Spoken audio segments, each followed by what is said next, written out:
Isang katutubong mangyan ang ating nakilala. Siya si Kuya Amyan, 56 years old. Bumaba raw muna siya ng bundok upang manlimot ng bigas dito sa patag upang masuportahan na rin ang kanilang pangangailangan. Ngunit napag-alaman ko na wala na raw siyang pamilya. Nagkaroon daw ng sakit at hindi na kinaya. Ay, may pamilya na po kayo, Kuya Amyan? Namatay na walang asawa na. May anak po. May anak isa ay patay din.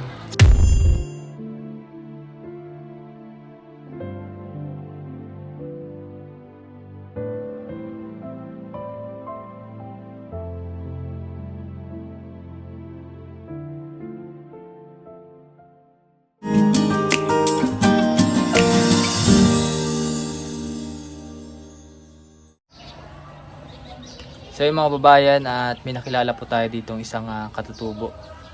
Ayan, so ano pong pangalan po ninyo? Amyan po. Amyan? Oo, Amyan po. Dagun, apelido. Dagun. Amyan, Dagun. Amyan, Dagun. So bali taga saan po? Mismo, sa Kara po. Sa Sakara, papasok po doon. Oo, papasok. Bakit po si Kuya Amyan ay bumaba ng bundok? Mahirap kaya nagalimot ng palay. Alos walang makain. Doon po sa bundok. Oo, mahirap. So bali na nanlilimot po kayo ng palay. Nalilimot kami ng palay. Ay kailan pa po kayo nanlilimot? Simula ano po? Matagal na kami nagalimot ay kailangan aking mga kasama nag-uwi na. Umuwi na sila. Yung mga bata.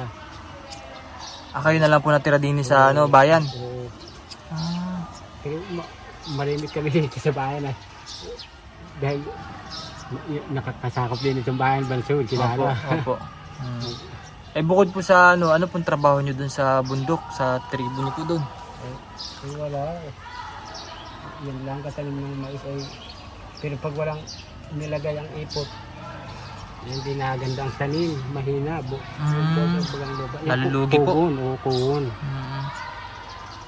Pero kalimitan po sa bundok, ano po yung kinakain nyo doon? Kamuti? Wala. Madalang kamuti. Yung kamuting kahoy.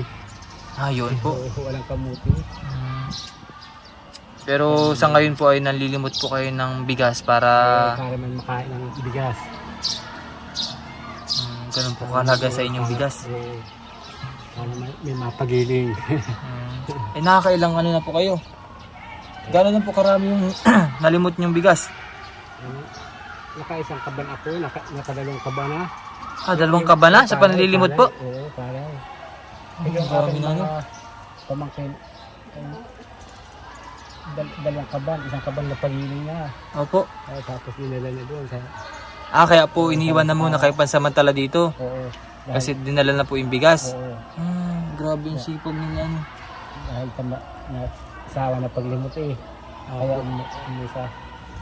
Isa po kayo natutulog? Dito na. Dito na din? Oo. At saka malabok. Po. Dito pala kayo natutulog na rin. Ay, ito po, may bigas na rin po kayo din eh.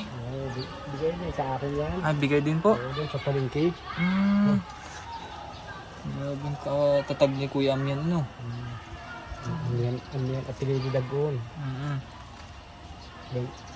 56 na. 56 na po. Ay, may pamilya na po kayo, Kuya Amyan? Namatay na walang asawa na. Walang asawa po pero may anak po. May anak isa ay patay din. Wala din gahanap buhay. Yung mabamangkin lang. Ibig sabihin po talaga ay nagasulo na lang po kayo ngayon. Oo. Pero may mga kapatid pa po. May mga isa kapatid. Tapos yung tatlo na matay, dalawang babae, isang lalaki. Doon sa kapihan, wala pa isang buwan ngayon na matay. Sunod-sunod na matay eh.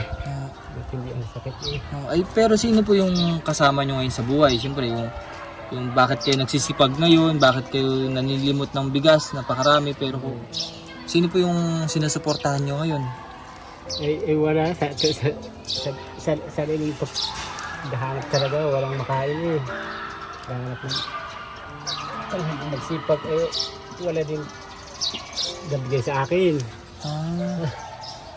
So bali po yung kasama nyo dito na nakaraan ay parang tribo nyo rin lang po. Oo, tribo din. Tapos hati-hati na lang kayo doon. Hati-hati yung mga pamangkin ko. Ang pamangkin nyo po. Mga babae. Mm. Yan ang nag-aalaga sa akin. Mga dalaga, yung napasok pa dito sa bahay na isang napasok. Opo. Ay, mga pamangkin nyo po inapasok na po. Opo. Mga ano pong year o grade?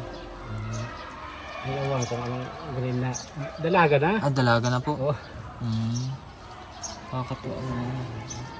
Ano po yung naluto nyo, Kuya Mian? Yung isa may anak na eh. Ano po yan? Yung saging, lagyan kong asukal eh. Yung pong Ano? tawag, bungulan dito. Ano pong ilalagay dyan, Kuya? Asukal. Asukal.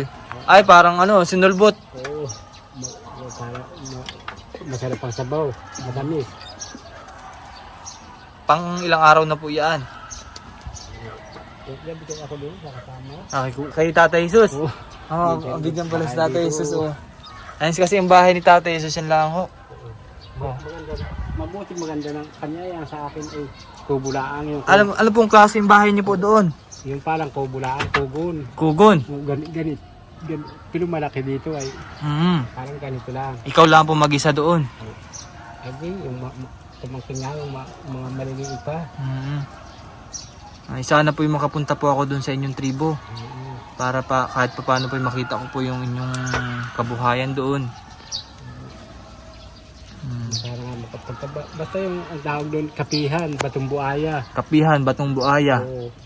Yung basta, alam ng Los, Tagalos. Pero pasok naman po ang sasakyan doon.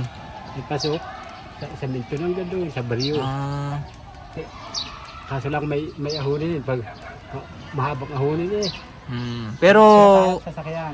yung ano po, yung sasakyan naman po ay abot po doon mismo sa tribo ninyo.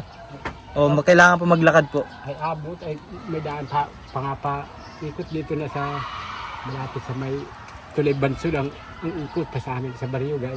Parang gaikot ang pag punta mong Tigisan, punta mong Lusakara ay pagdating na din sa amin, may labas na paparito yung malapit sa ilog ng Bansod, may labas din dito sa may Tulay ng Bansod. Eh, matanong ko lamang po Kuya Mian, hanggang kailan po kayo din sa Patag? Oo, dahil madaming pang limutin eh. Ano yun Kuya Mian, talagang susuyurin mo yung buong ano na? Palayan po.